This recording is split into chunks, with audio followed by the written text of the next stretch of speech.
Sometimes the world looks like you ain't ever seen it before. Stuck behind never-ending windows, all you need is a door. Searching for something to put a smile back on your face. Just remember, in unusual times, it can come from an unusual place. You need a partner for the ride, 'cause everybody needs a Clyde. So set your worries to the side. Just ask, say the word and I'll be there. Just ask, you know the greatest things in life all come in a pair. They say hindsight's 20/20, but that ain't far enough behind me. So if you want the sweetest honey, I think hindsight's 1990. There's no need to pretend I got a hand I can lend, 'cause when you really need a friend, just ask. Shit 90 shows taught me. Shit 90 Shows Taught Me was not filmed before a live studio audience. Are you ready to Irish goodbye and only leave people a video message as a goodbye? So are we. Welcome back to Shit 90 Shows Taught Me. I'm Jess Sterling, here with my co-host, Sara Fergenson. Sara, how are you?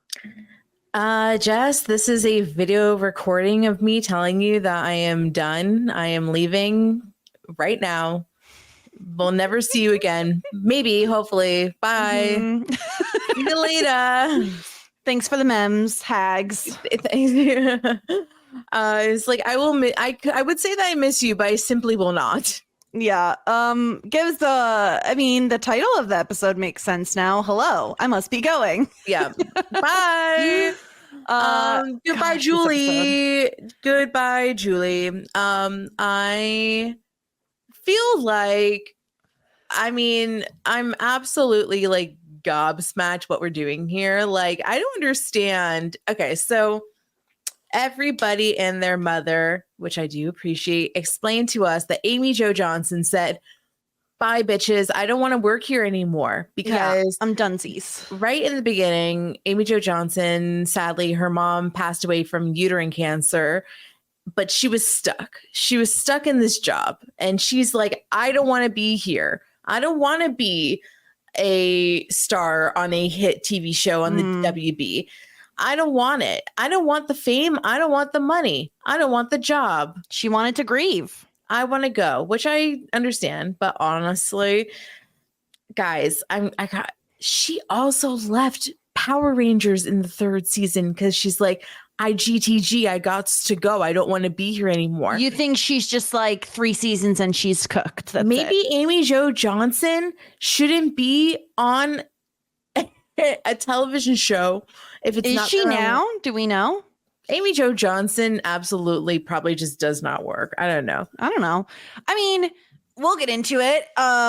Certainly strange, like very much felt out of the blue, out of seemingly nowhere. We have a really interesting episode to discuss in season 3, episode 3 of Felicity. Hello, I must be going. I definitely think we should start with Julie, because it feels like that's like obviously the headline of this episode. Yes. And Sara, credit to you. You're like, something's just not quite right. Something ain't sitting right. There's something more going on with Julie. She's hiding something. Something is a little off about her.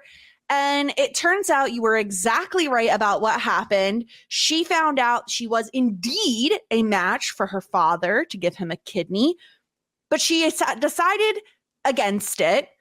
And she lied. And now, okay, here's where my questions come in. And it just feels like we're leaving so not unresolved, kind of unresolved. It just feels like she's leaving when like there's a lot I still need her to break down for me. Like when she realized she was a match, okay, did she also lied to her family and said, "No, father I've just met, I am not a match for you," and then watched him die? Like I'm not, and this is not me judging her decision. This is more of me like questioning exactly what happened, because she lied to her friends, but she also lied to her family, right? I don't know. And I think like that is something that would really dictate how I kind of feel about the whole situation, because as I've discussed many times before, this is kind of like a personal thing for me, because my father died of kidney disease. You know, it's hard because also, like I've said, it is like a really hard decision because you put your own health at risk. It also, you know, you can have complications. You can give up your kidney and it can get rejected. You can give your kidney to somebody and they might not like treat it well. Like they might, I mean, not saying that like Julie's dad will do this, but like they can not take their anti-rejection pills. They can decide that they want to like drink or do drugs on it. They can like, you know, like you can give your kidney to somebody and it could all be for naught. It could not work. And then in time, like you yourself, like as a daughter or somebody with kidney disease, that is something for you. And it's just very invasive. Like I don't blame anybody for deciding that that is not the choice for them. I feel as though, and also it was a really big ask, right? Like it was a really big ask of she had never met. Yeah. Yes, it is her biological father. Yeah. Does not change the fact that she does not know this person. And it is a big ask. So I agree with you. I am not judging Julie's decision not to go forward with donating the kidney. My questions come from like, how exactly did all this shake out? Like mostly out of curiosity, you know? Yeah, me too. And I think like they don't tell us specifically because they don't want us to hate Julie. Because in my mind, I feel as though because like we know that like she spent the summer getting to know her bio dad and her siblings. I think that if the family knew that she was a match and was like, no, would she still be like invited to hang out? Maybe. That's what I was wondering, if like she lied to them and said she wasn't a match. Yeah, it's just like, and here's the thing, also like from an outside the show perspective, in terms of Amy Jo Johnson and what she was going through and kind of her grief and how it affected her. And she, you know, she wasn't able to really process things while she was on the show. They also gave her some really rough storylines to like have to play out during all of that, which I'm sure was not easy for her. Yeah. And it just stinks because I do think there was more to gain by having this character around.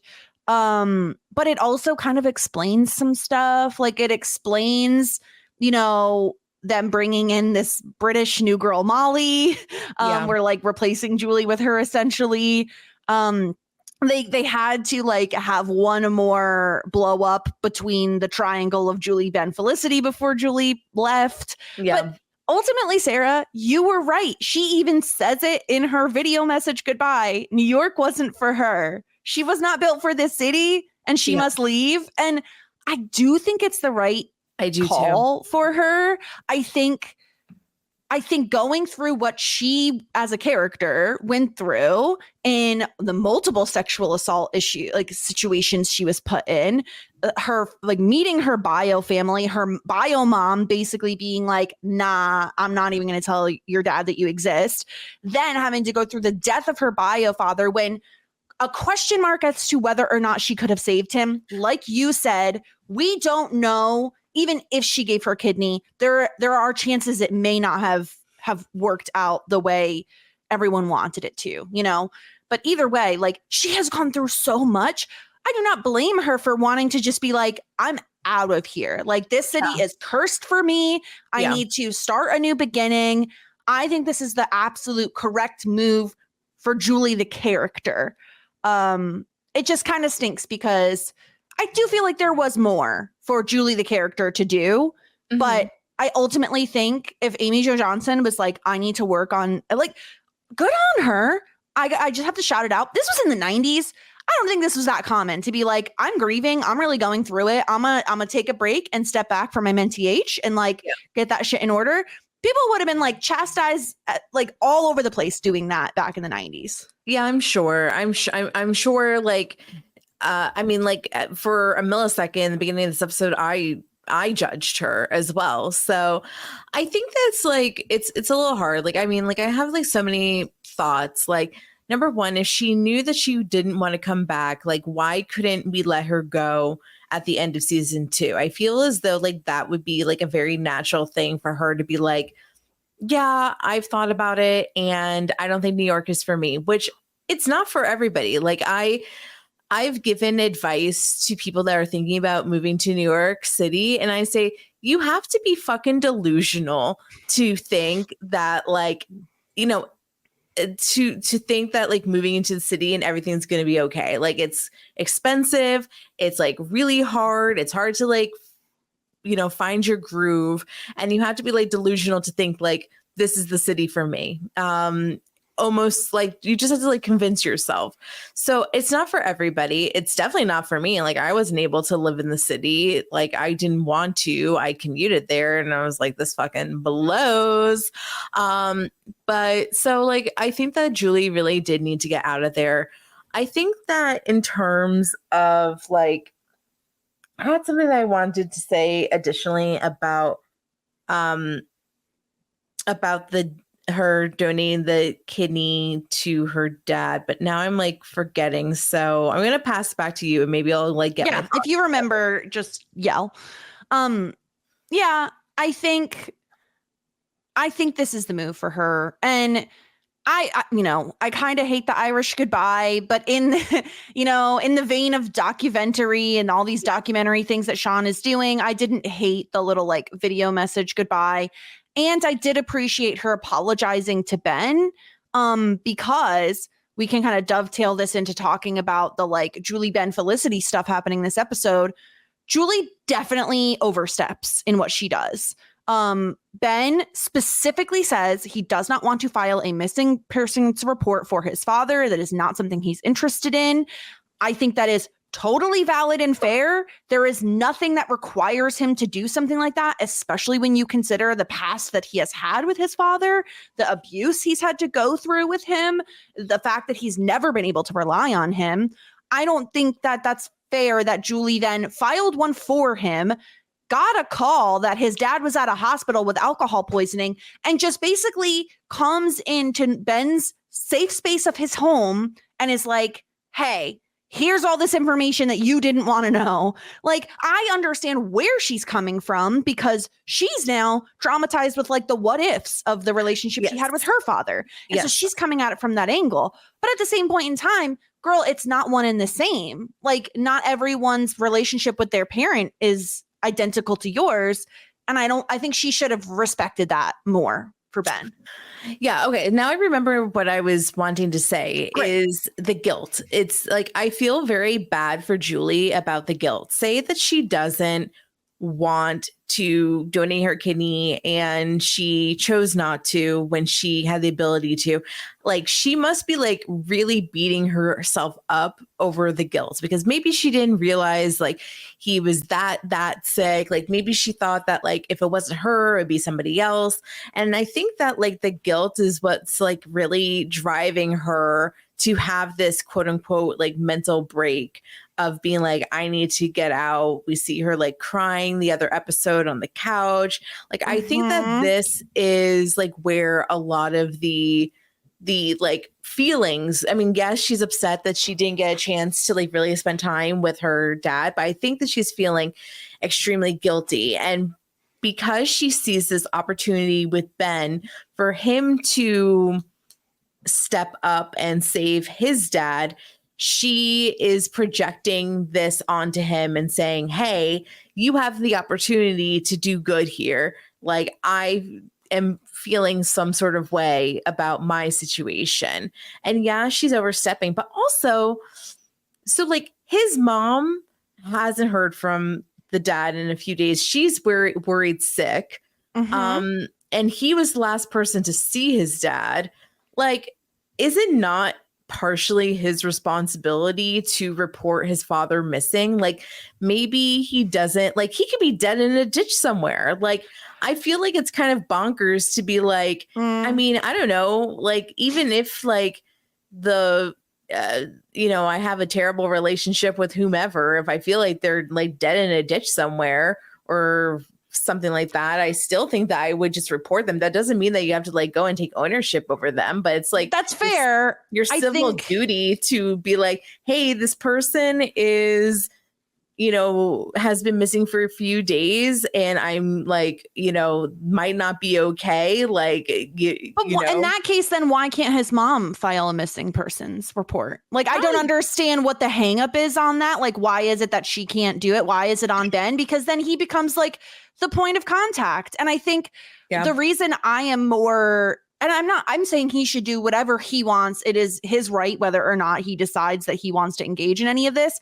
But hearing that story from Ben, that he told Felicity about, this isn't the first time he's done this. I was in 7th grade. He went missing for 2 days. My mom and I did all the stuff you're saying. We filed a missing persons report. We called all the hospitals. We called all the morgues. We were worried sick. And it turns out he was drunk in his car, just like sleeping off a hangover for 2 days. And when he came back, he just walked in like nothing had happened. Yeah. Like that traumatizes someone, Like I can understand him being like, I'm not doing it again, especially his dad just blew him off and fell off the wagon. And yes, like he has an addiction problem, right? Like he has an illness. Mm-hmm. His father is an alcoholic and has an illness. But I think the bigger problem for Ben is like he was almost like dangled in front of him, like the thought of his dad being recovered or like recovering. And it was kind of dangled in front of him like a toy. And then it was snatched away. And I think that like that hurts so much more for Ben to feel like, you know what, Felicity's right. I'll extend the olive branch or I'll accept the olive branch. Like I will move forward with my dad. Maybe we can go to a baseball game together.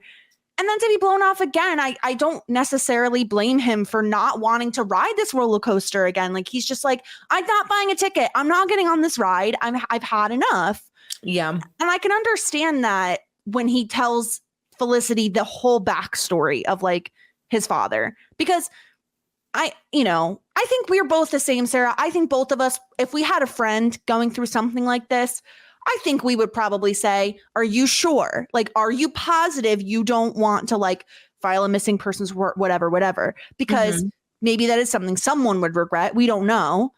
But also like, I think we all can agree in the year 2024, just because someone is like either blood related to you or a parent or whatever, that doesn't necessarily mean that you have to drop everything to fix their life for them. Yeah, I agree with that. But I also can see like Julie's perspective as well, especially coming from a person that lost a parent. Like, I just think that when and Ben's very young, so is Julie. They're still, I think, teenagers. Like, there's like, we're older, so like we're not like as like reliant on a parental figure. But also I just think that like not having somebody in your life like that just gives you a different perspective of like what could be. And it's like, I think that because I haven't had like a father since I was 19, I just had turned 19. I get to live in this like fantasy la dream world where it's like I can make up a different reality for me about like what a relationship with my dad could look like. And I think that that's what Julie is doing. Like, I think that she's like, well, you don't like your dad's still around. So like things can turn around for you guys. Like he can get better. Like, I think that Julie is also probably like being very empathetic with like the fact that his father has an addiction issue. I would be the same.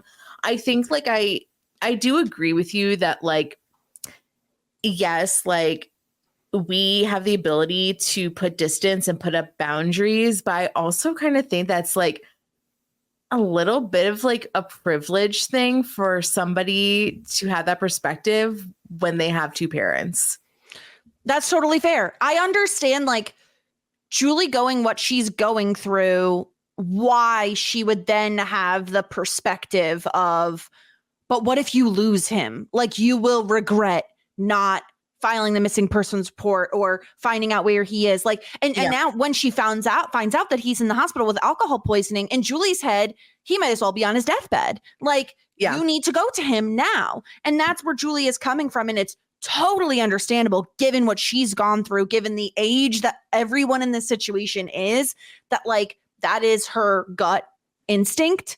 I also just really appreciated that Julie did say later, like, I'm so sorry. Like, that really wasn't my place. Because while I think her heart was in the right place, and I think it's understandable why she felt the way she felt and why she did what she did, I do think it wasn't necessarily helpful for Ben.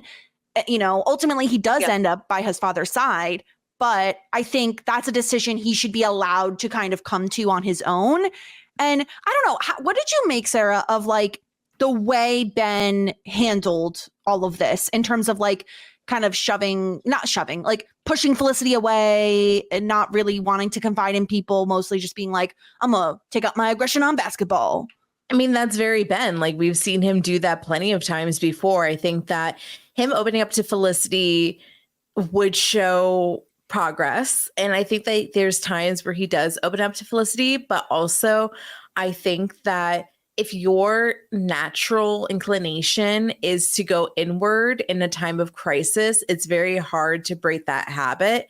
And just because like sometimes you open up to your significant other and you're working on that doesn't mean that every single time you face adversity, that's something that you're going to do. I think that that is very much his defense mechanism. And I think it's hard for him to not go inward. I thought it was interesting that he was able to like open up to Julie, but I also do think that Julie fully inserted herself in a way that Felicity wouldn't. Like Felicity, somehow I'm saying this, like Felicity knows like boundaries, which is like not what we would have said in season 1. Like, but in a way, like I think that she's able to be like, I'm going to put like, you're putting up these walls. Like, I'm not going to like poke and like prod.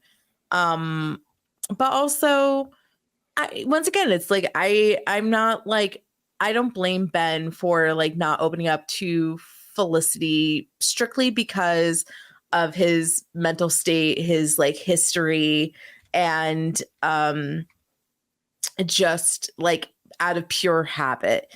In an ideal world, your partner in life should be the person that you turn to and not some rando whiny pink Power Ranger bitch. But that also takes time. Like, I think the thing is it's not something you can rush. There has to be, in my opinion, and this may be not true for everyone in their relationships, but like there has to be time and trust and like comfort built for you to feel comfortable going to that person and confiding in them.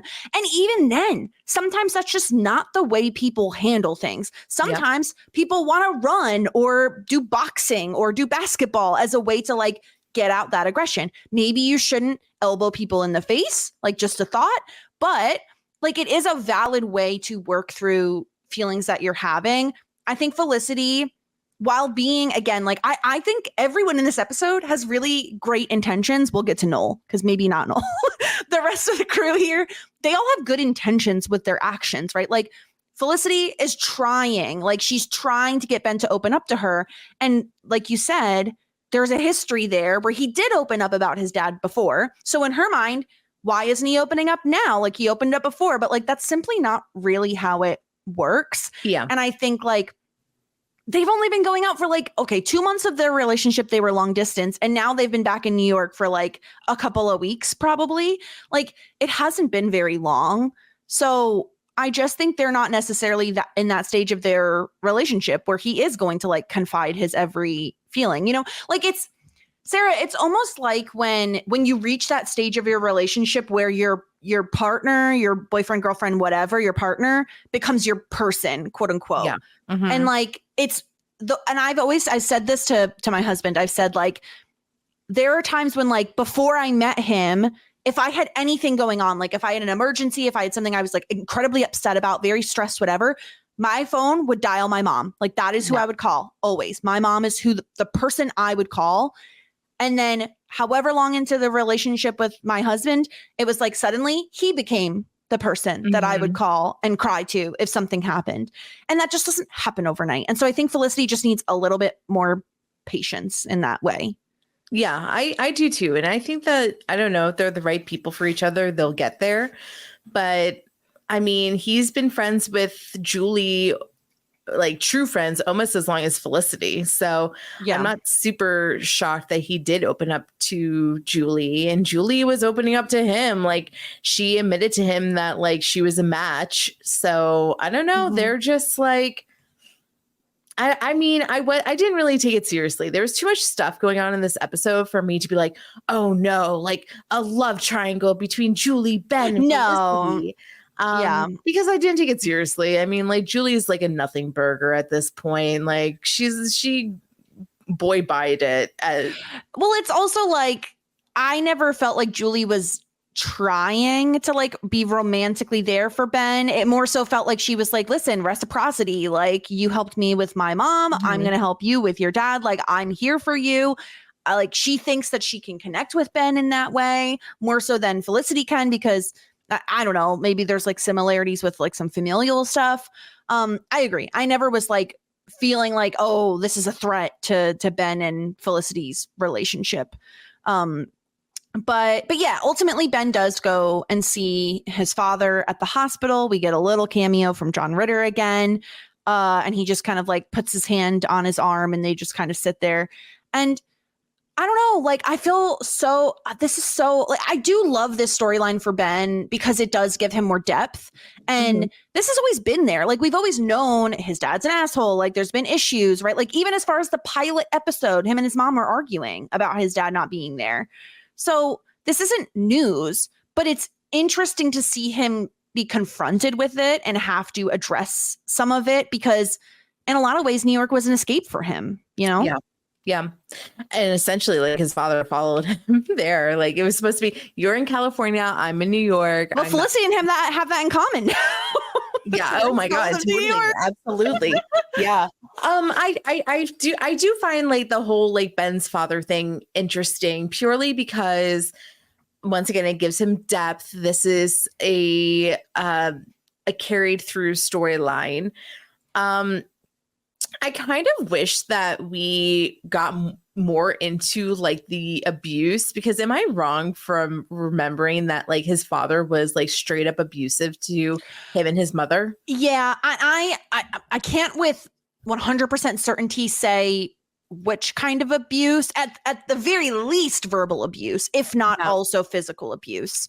And I guess like we are attributing that to the alcoholism, which is valid, but also I think that like there's a part that we did deal with, and that was the like abandonment and like negligence and emotional negligence from his father. But if there's like a whole other like part of abuse here, I feel like that's like kind of important to like, oh, certainly. Yeah. I think this is something they're going to have to work through if his father can get back into recovery and, you know, go through the steps and everything again.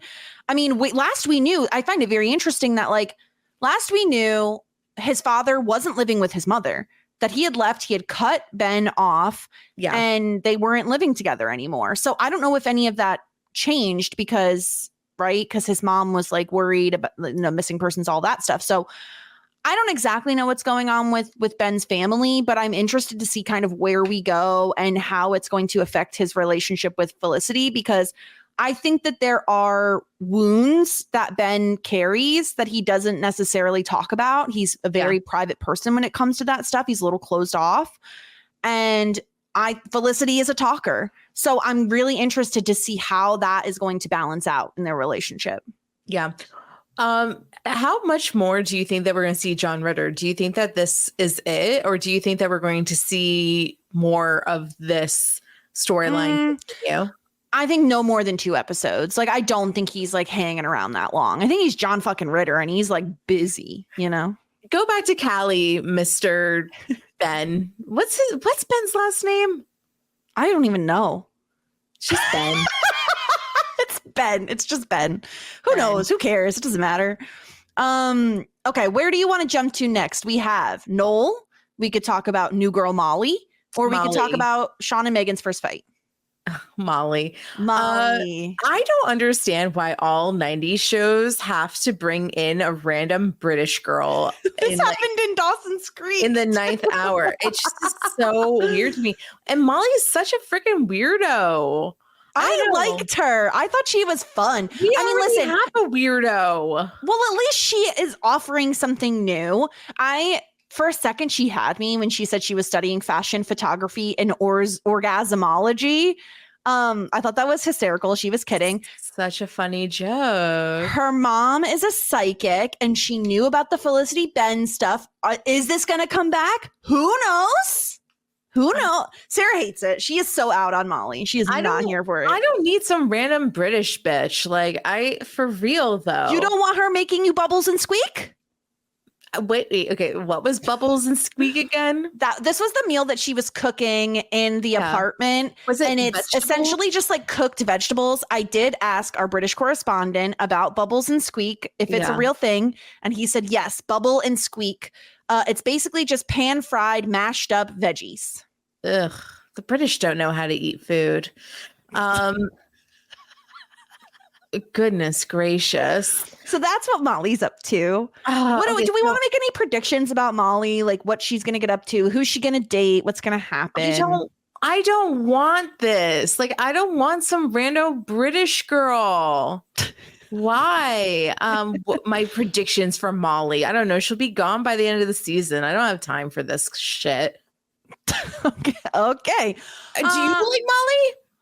I think she had a decent first episode. I'm not out on Molly. Do I think she's necessary for the show Felicity? Mm-hmm. No. Yeah, I do not think she's necessary. That's exactly it. Whatever. She's here. I'm willing to give her a chance. You know what she's doing? She's taking away quality time from Meghan and Elena. That's true. Elena got barely anything this episode, and Tracy got squat, zilch. I don't want to deal. Okay. And I don't want a world where I get rando British girl more so than Elena or Meghan. This is all fair. If I have more screen time on Molly than I do Elena or Meghan, then I'm just going to sue them for honestly. And whatever his face, Joss Whedon or whatever the fuck his name, Abrams, whomever or whatever showrunner this one is, I can't keep track of because everybody has a J name. It's I'll sue him. He's rich. Okay. No, I won't actually. Hold on. That is a lot of people are suing him though. Probably. No, not JJ Abrams. Oh. Which one's which?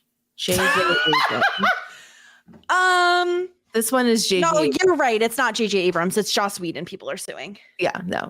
I think I'm confused because of the J names. Yeah, see, listen, problematic white men in the film industry, I don't think that JJ Abrams is problematic. No, he's probably not. There's just so many problematic ones though that I have to struggle. Rich. He definitely is rich. So anyway, Molly's fine.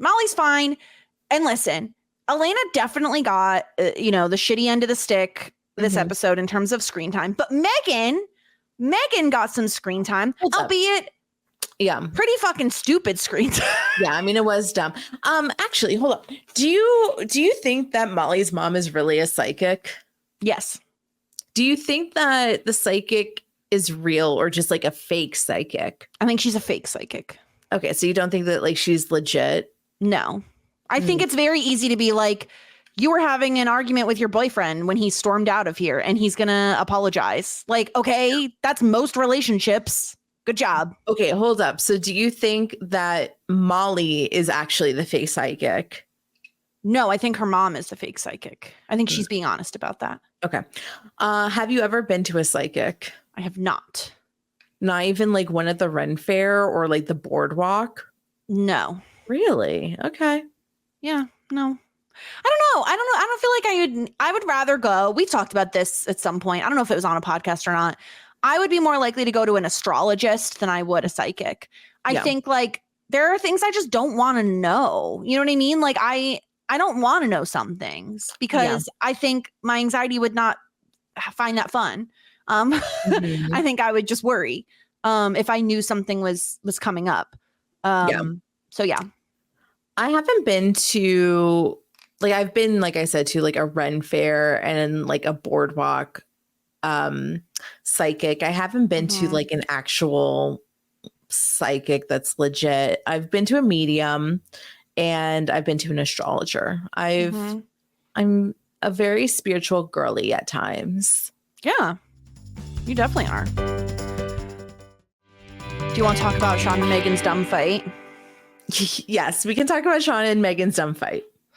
This is stupid. Sean gets offended over fucking nothing. Like, he was being such a whiny baby. I couldn't handle it. I would have approached this exactly the same way as Meghan did. I mean, maybe I'm not telling a story about a nose job, but like, he is getting so up in you hate my nose. You hate my bitch. Calm the fuck down. You know your nose isn't bad. Like, it's not big. It's not anything. Like, there's nothing wrong with your nose. Like, stop being a big baby about it. And I liked that Meghan was like, because he's like, oh, can I talk to you? And she's like, is it about your nose? Because I would have done the same fucking thing. Been like, if it's about your nose, then fucking no, I'm not talking to you about this. I don't know. For me, like, I would just feel so subconscious. Like, it's one of those things where it's just like when you actually like something about yourself, or that like, or you like don't even have a problem with, and somebody brings it up to you and is like, yeah, like, I don't know, I would change this about you, or like, this is not that great. Then you're like, holy fuck, like, I didn't even think that was something wrong with me. Like, I'm like an actual troll. Like, and then like, I would just obsess over it. Like, I totally understand where Sean's coming from. Like, he's like, I have like a good nose. Like, my nose is good. And then Meghan's like, you have a big honking nose. You should get a nose job. And then he's like, well, fuck me then. I guess I'm ugly. Like, I don't know. I feel like I would definitely be more of the Sean in this situation. I would be so self-conscious if like out of nowhere I was told, I mean, like, I already am like self-conscious about my nose, but if somebody brought it up to me, then I would be terrified or horrified. I mean, like, here's the thing. Meghan isn't even the one who suggests getting a nose job. He is the one who says it. He is the one who says, oh, I could take this opportunity to get a nose job. And she's like, oh, really? You'd consider that? Like, and then she tries to tell him about this story about this guy named Kyle. And he gets like so upset. He's just like, oh, why do you hate my nose? And she's like, I didn't say that. And he's like, yeah, no, you did. You said that. And it's like, you're putting words in Meghan's mouth. Meghan never said that. And if you would have given her 2 fucking seconds to tell the goddamn story, you would have known it was about her. So stop being a fucking asshole. Well, I don't think he's being an asshole. I think that he's being insecure. Like, I think that. Oh, yeah. He thinks that like he's not as good looking as she is, or he's thinking that like he's just feeling as though he's not good looking, and he wanted that moment and like, you're not going to get this from Meghan. Like, you're kind of barking up the wrong tree, but like, he was wanting that opportunity for Meghan to like compliment him and like build him up a little bit, and she like kind of accidentally puts him down. Like, he was fishing for a compliment, and she was like, I'm not fucking, like, I don't do fishing exercises. No, thank you. So, yeah, like, I don't know. I think that Meghan was like, ooh, you would do that, as in, now that we know that she was the one that got a nose job. So like, maybe like she was like, ooh, like, this is a good opportunity for like me to open up about that and see like how he would feel about it. Or like, oh, we have something in common. Or maybe like if he got a nose job and she got a nose job, then maybe like she would feel like better about, like, at least they have that in common, and like she doesn't have to be ashamed about her nose anymore. I don't know. Like, I think that like everybody is just like very like inward about themselves, judging themselves. I feel bad. I don't know if the actress that plays Meghan actually got a nose job, but she has a great nose. And she does have the cutest little button nose. If there's one thing about me, is that I have a very big hyperfixation on noses. Oh. I like really appreciate a good nose. And I think it comes from my own insecurities about my nose. And like, I want like the cutest little adorable nose, like that's like a little button nose, little upturn. My fiance, beautiful nose. He has the most perfect nose in the world. And if we are so lucky to have a child one day and they don't have like his nose, then this would be terrible news, the worst news, because Adam has the best nose in the galaxy. Mhm. It is so tiny and cute and slightly upturned, and oh, it's the cutest nose in the world. Mm-hmm. I agree with you. I think part of Meghan's frustration. So you agree, Adam has the cutest nose? I can't recall on like with memory what Adam's nose looks like. It's perfect. It's I perfect nose. believe you wholeheartedly. I believe you. Oh, it's so cute. It's perfect. It's dainty. It's adorable.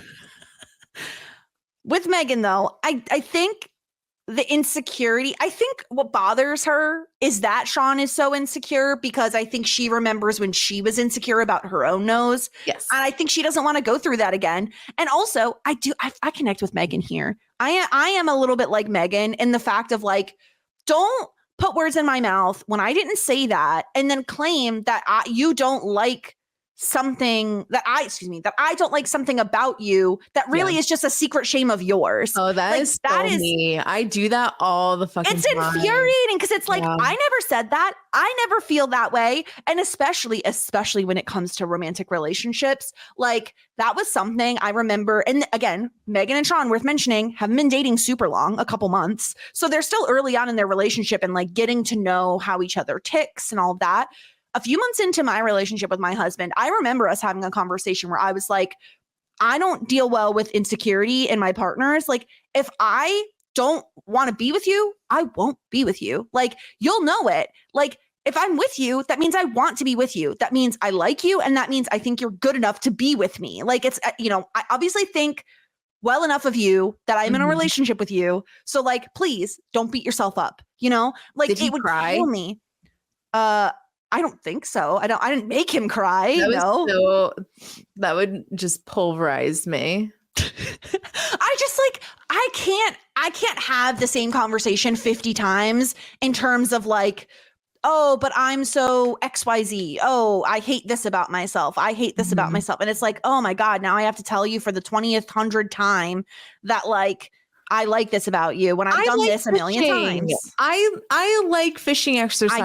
I don't like fishing exercises. I like casting the reel. Like and I think it just like is very much like, words of affirmation. Like I need to hear it. Like I need to hear that you find me attractive. I need to hear that you find me interesting, that you find me smart. Like I need to hear it. And if you're not telling me, then like I'm left to my own devices of thinking that you don't think that. Yeah, see, I'm the opposite. Like, I would rather have someone do acts of service for me all day long than be like, you're pretty. Like, no. Yeah, that's what Adam do too. Things around the house and I will love you 20 times more. That would be great. What's Will's love language? I think he's definitely quality time is like way up there for him. And then I think words of affirmation / what's the other one? Acts of service. I think I think those are his highest ones. Okay. Yeah. Very good. Anyway. Yes. You guys don't talk about it. Is he not right next to you? No, he's not currently right next to me. Oh, okay. We've talked about it in the past, but I don't know.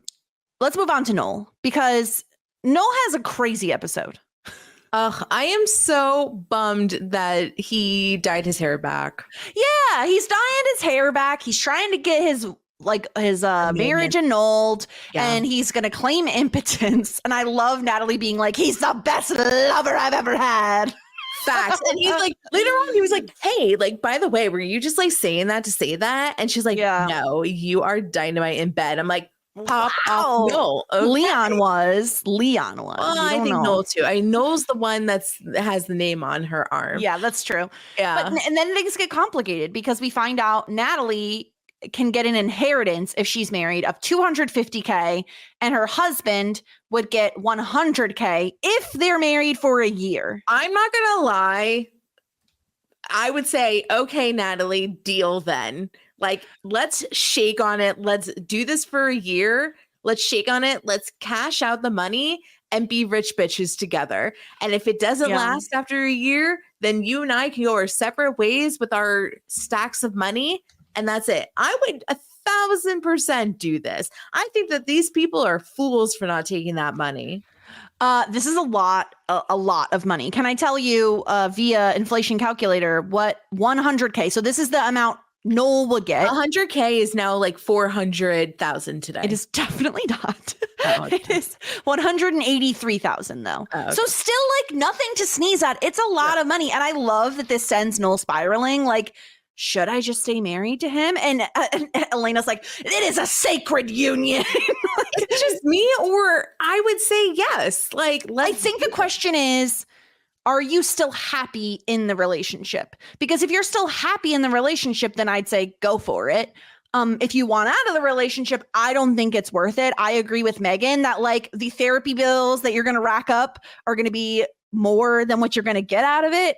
But it seems like Natalie really wants to be with him. Like, she bought him Ram. Ram. She went to the Ram farm. She went to the Ram farm and she bought him Ram. That was very sweet. She said, I read your whole little notebook and I bought you some Ram. That is very sweet. I don't think that Natalie is a bad person. I think that she actually really likes Noel. I think that she wants to be with him. I think she's serious about like saying like, oh, I won't take the money. Like, what more can Noel want? Like, honestly, truly. Yeah. Like, maybe she's a little like cuckoo cuckoo and she wants to be like a free bird, but I don't know. Like, I mean, this is the other thing. They decide like to still be together at the end, even if they won't be married. It's like, well, then if you're going to be together, then like, let's just make some money. Well, she donated it to children's charity in Texas. I hate that. Don't give to those children. Those children in Texas don't need money. It was kind of wild given Natalie's reputation that like all of this is happening and she's still very pro Noel. Like, I don't know, Sarah, if I'm with someone and they're trying to get their marriage to me annulled, I don't think I'm like, please be with me. I think I'm like, fine, bye, bitch. Good riddance. Okay, I don't understand. I thought that, okay, here we go. Here are reasons that you can annul your marriage. Okay. Fraud. One spouse was tricked into marrying the other by concealing or misrepresenting important facts. Yeah, I guess that's what Noel claimed eventually. But duress. One spouse was forced or threatened into a marriage. Mental incapacity. One spouse was unable to consent to the marriage due to mental illness, intoxication, or other incapacity. There you go. Lie and say you're drunk. Well, I mean, it could be that. I mean, that's what Ross and Rachel did. But it could also be like, hey, like, I was really depressed. Like, I had just gone broken up with by like Ruby, like, and like all this stuff. Like, that one might be legit. Underage marriage. No, that doesn't work. Bigamy. One person was already married at the time of the marriage. No. Incest. Thankfully not. Non-consummation. Oh, that's what is it? Yeah. Impotence. Okay. Sexually transmitted disease. The other spouse had an STD at the time of the marriage. Pregnancy by another person. That's wild. The other spouse was pregnant by somebody else at the time of the marriage.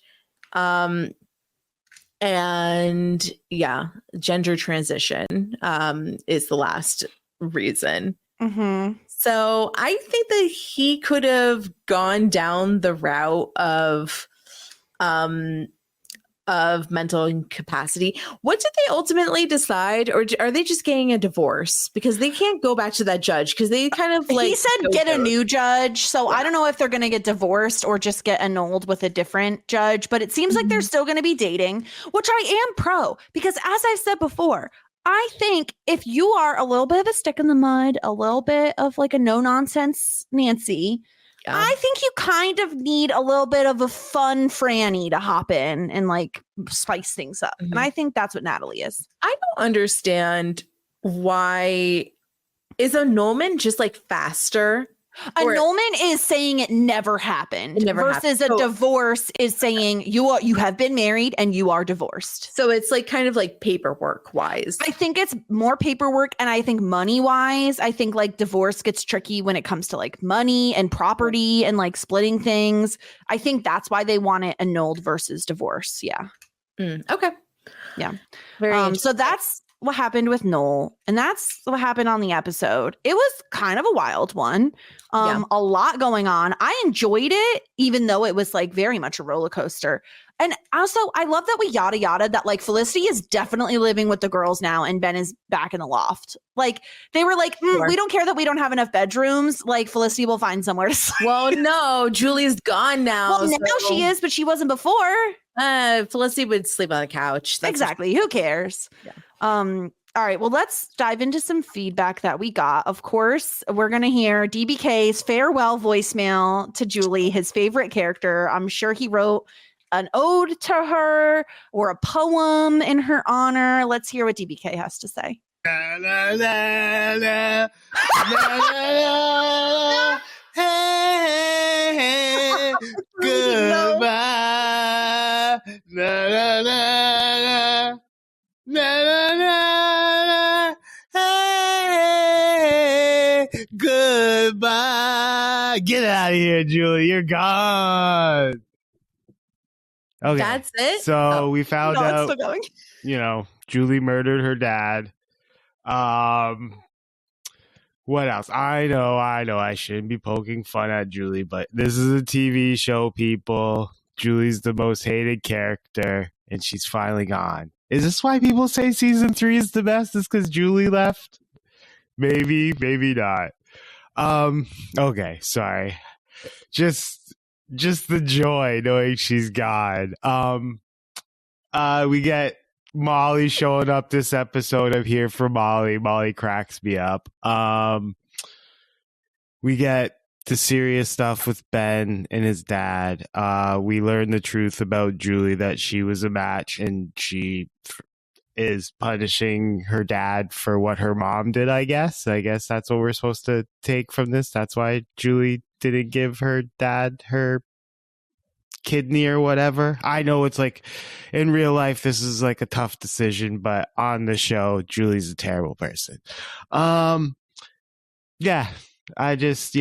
Hopefully we never see Julie again, because if we do, I'm sure she'll ruin stuff. Until next week, ladies. Peace. Do you think we're ever going to see Julie again? I think she could come back for like the finale, like other shows have done. Yeah, I wouldn't be surprised if she. Yeah, I can see that too. They might cut her scenes though. So DBK, like I kind of want like the long and the short of like the true like real reasons why. Like, do you hate? I mean, I'm sure it's gonna be all the above. Like, do you hate Julie because of the Sean stuff? Like, do you hate Julie because of the Felicity triangle? Do you hate Julie because of the kidney? Like, what's like the number one reason why you hate Julie? Because now that she's gone, you can really tell us like what it is. Yeah, I'm curious as well, because to DBK's point, I don't know that I 100% understand how the show wants us to feel about Julie. Like, we talked about this. We talked about it's a just tough decision. Like, we don't necessarily blame Julie for not wanting to give the kidney, but there are some unanswered questions in terms of like, why did she decide not to? Like, is it what DBK's saying? Is it that she was like, fuck my mom, I'm not doing this? Was it, I don't want to go through the surgery? Like, what was the actual reason? And maybe it was many reasons. Like, maybe it was more of an emotional reason. I don't know. But I do think there are some unanswered things. But I want to know, DBK, next week, you'll have to give us like an essay, give us an email, give us a voicemail. I don't care. I want to know what is the reason you hate Julie? What is the number one reason? Because I don't feel like she ever did anything like that egregious to like hate her. I could just have a terrible memory, which is true. So I don't know, but I guess we'll find out from DBK hopefully next week. Let's hear what Temmie has to say about Julie's final episode. Hi, ladies. Sara, complimenti. Your predictive skills on Julie's choice with her father as her father was concerned last episode. Your skills were amazing. Thank you. And DBK too, for letting Sara air her thoughts, knowing that she had nailed it. Great job by you holding all your thoughts in, because I know you knew. Very good. The new character Molly was wearing a bindi at times during the episode. Have either of you tried a new cultural or religious experience that was different from what you knew before? For me, meditation is now more universal, but originally it came from Indian traditions, and I've tried meditation in the last few years, and it's really helped me. Thanks. Ciao, donne belle.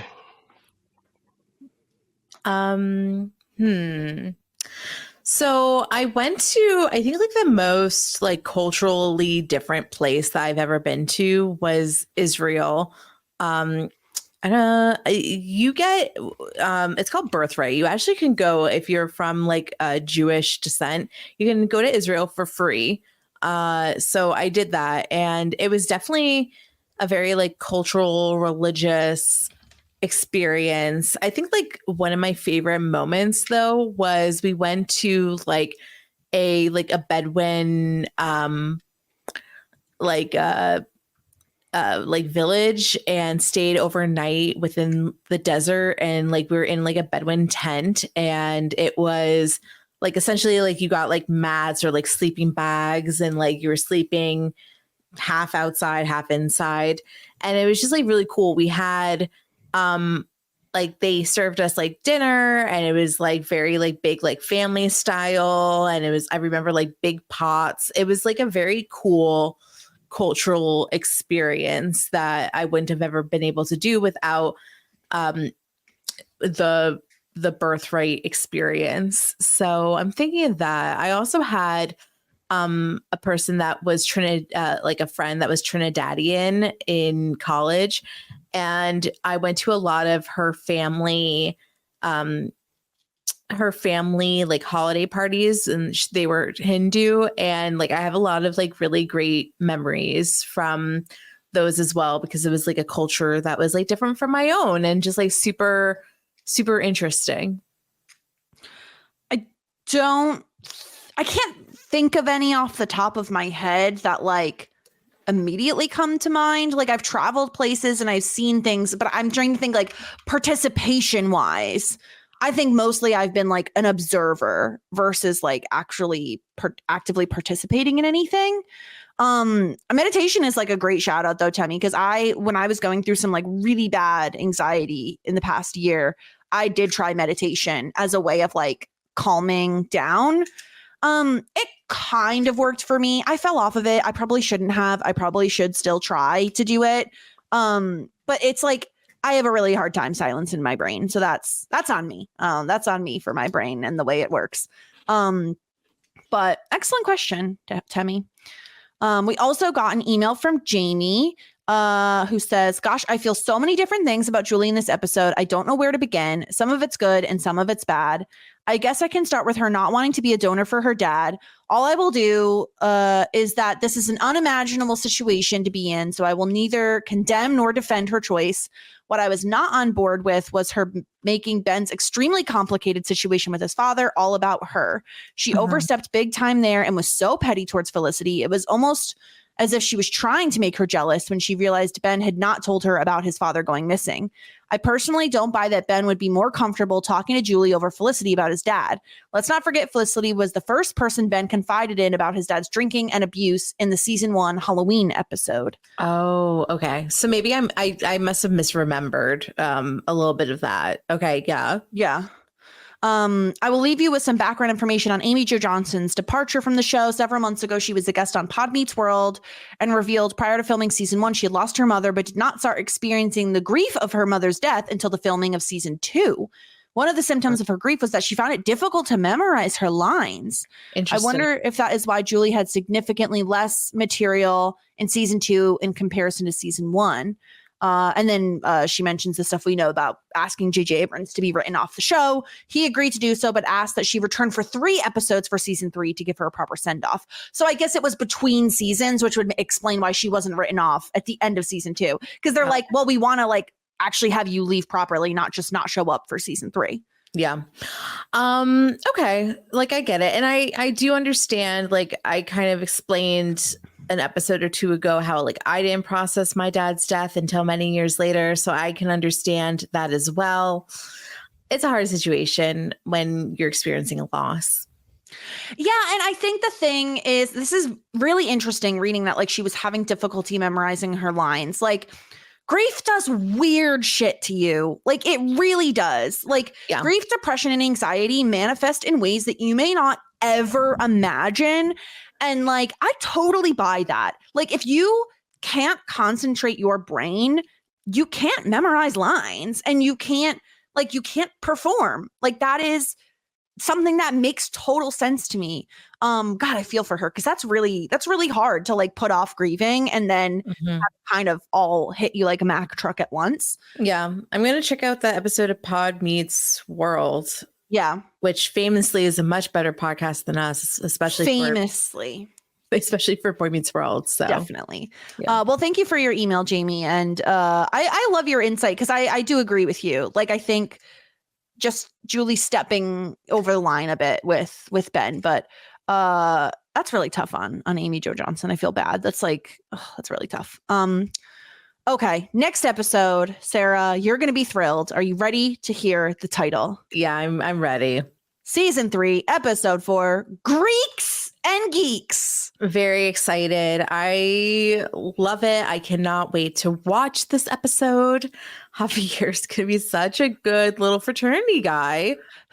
I really hope that he doesn't get hazed really badly. But no, I hope not. He's a little baby angel. He does not deserve that. Do we want to award a point to this episode? Who do we want to? Benny Boy?